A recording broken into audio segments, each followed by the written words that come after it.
One of the constant controversies in the local political life of the United States is about how funding for schools is being managed, or, as many other people might say, mismanaged.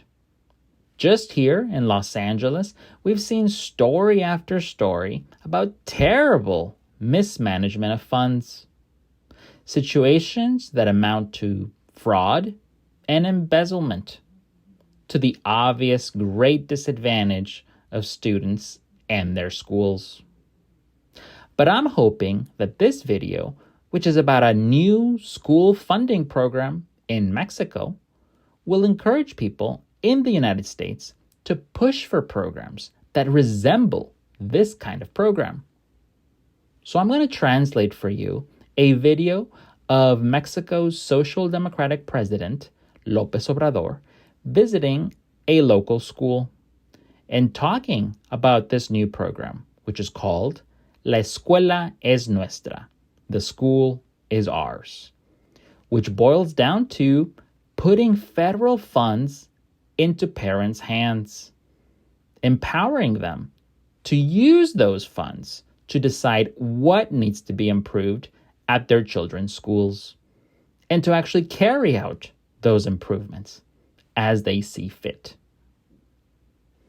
So let's listen, because it's a very interesting program, and you can see how López Obrador interacts directly with the people in a way that is very rare for a world leader. Okay, so he's saying that he and his entourage were on the way to inaugurate a new concrete road. And here they are in this Oaxacan community. They're in the Mixteca, which is the southern mountainous part of the country in Oaxaca. He's saying, I'm here at the school, also with the engineer, that's the engineer, and the governor of Oaxaca. And here with the children, I'm very happy to be here with the teacher. And he's calling over the parent, introducing her as the president of the parents committee. He's very pleased to hear that to this school, the program, The School is Ours, has arrived.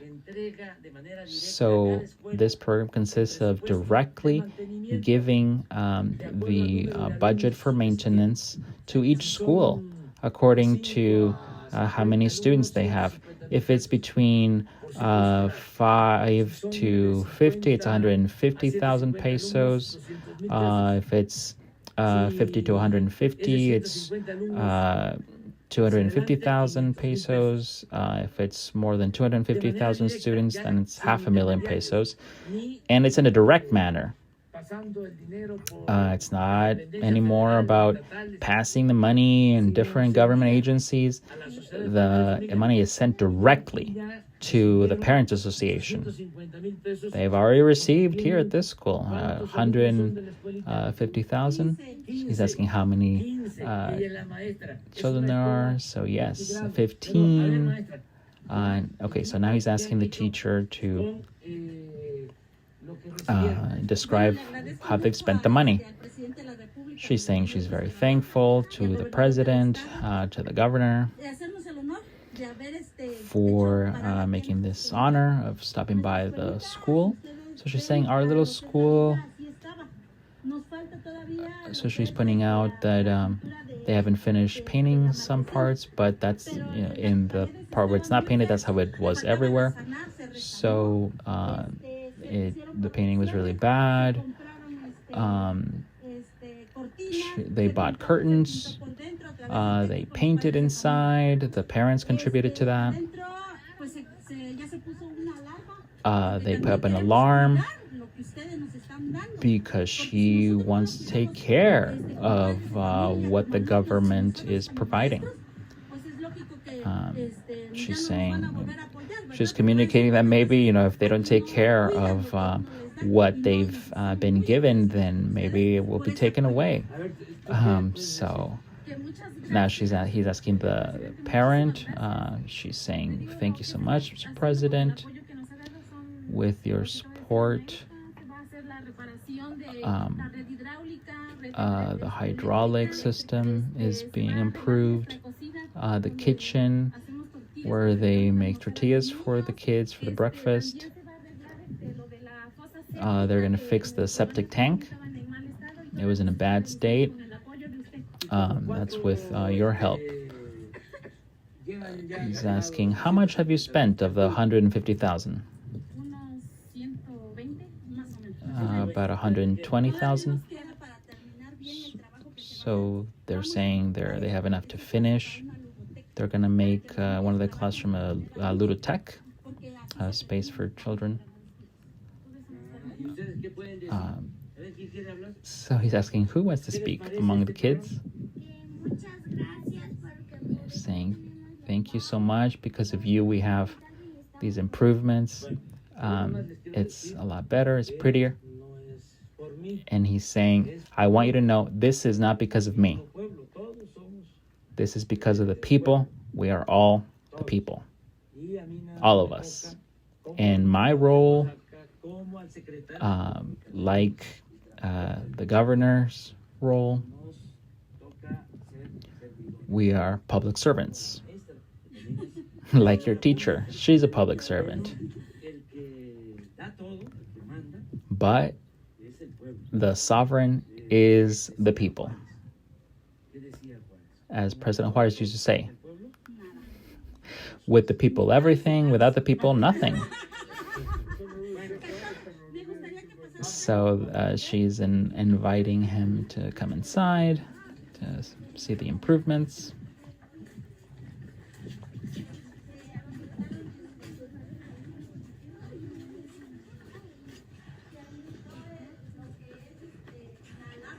Okay, she's bringing up the alarm again.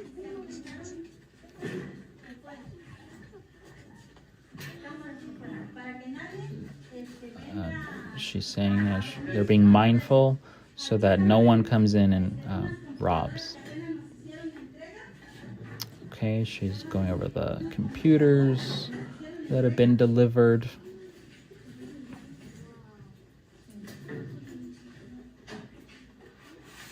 The laptops.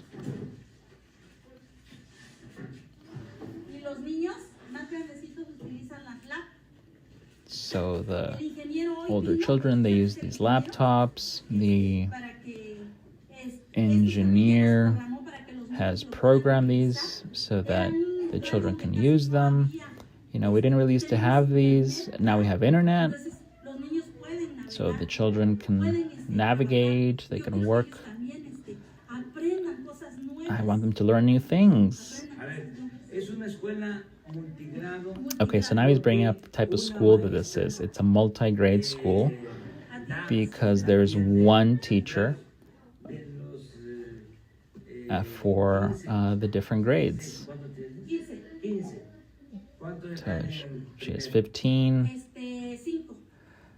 5 in first grade, 2 in second grade, 2 in third grade, 3 in fourth grade, and 2 in fifth grade, 2 in sixth. So, they're happy about that. And this was during the first year of the pandemic. That's why there's some math.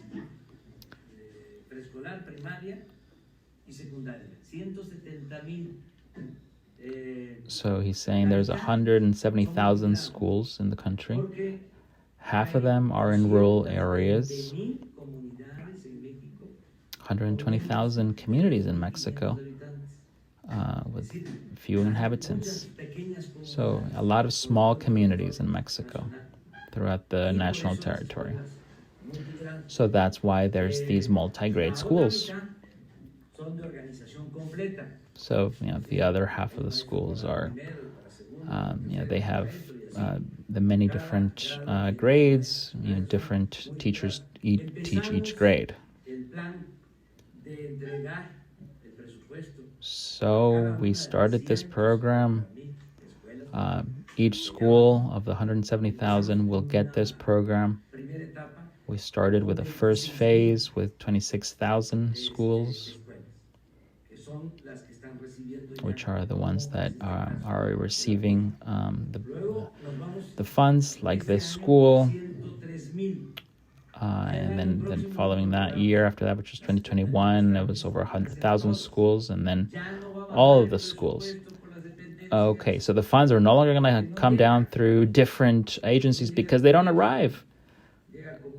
Or, they arrive with a lot skimmed off the top. But here it's a different mechanism. You make the parents' assembly, and they do the committee, and they get a money order. So they go to a town to get the money. It's not in chunks. It's a lump sum. That's their budget for the entire school year, and then next year they get the same amount for that year. So that is how we are taking care of this problem where schools were abandoned. They didn't have furniture, the roofs were caving in, the painting was bad, the bathrooms, they were in a bad state, the sewage system, it was in a bad state. So very happy to be able to see this. I'm just saying, thank you, Mr. President. So, and then he's saying, well, we're applying it nationwide. So, thank you all. So, isn't that beautiful? Just even seeing him interact with these community members from a rural, impoverished area. Mexico's previous presidents did not do that. Hence why Obrador is beloved by the working class, especially in the rural South where he is from. So I just find it remarkable that, to see a major world leader do that. It's too bad that we don't have others that are willing to do that, certainly not in the United States. Or I shouldn't say, we don't have any. We do have some, but certainly not the president of the United States. He's not going around to, low-income communities and offering new types of help. In fact, a lot of help for schools is being taken away actively. So it's really quite a tragedy.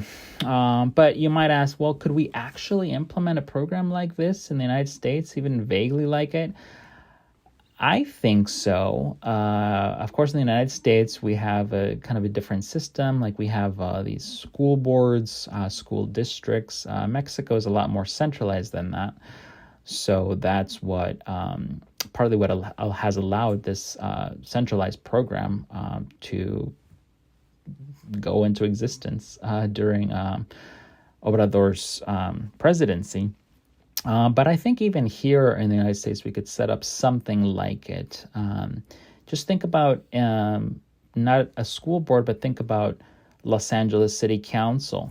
The LA City Council, the city of Los Angeles, has these smaller units called, the neighborhood councils. And those neighborhood councils have a lot to say and the authority to distribute funds for local events, local issues. And maybe we could have something like that, say, for school boards, because oftentimes, educators are thinking, well, how can we encourage parent involvement? Well, this seems like perhaps one way to encourage parent involvement. Who could be more invested in making sure that children's schools are well maintained than parents themselves, right? But instead, the situation we have in the United States currently is just a situation where, all that is outsourced to contractors who oftentimes have very questionable backgrounds, have perhaps conflicts of interest with the school board members that vote for the contracts. So it's really kind of a mess. And that's why I think that we should seriously consider more direct democracy and empowerment, as I think is being done here. This program, okay, there's a treasurer at the local level, a parent treasurer, and they're accountable to the rest of the parents to distribute the funds in the way that needs to be, that is being democratically decided. What is the need of the school? So I really think that we got to think about that type of new, more innovative, more democratic solution. Something like that could really go a long way in helping more students and parents and the broader community so that we can have a better educational system.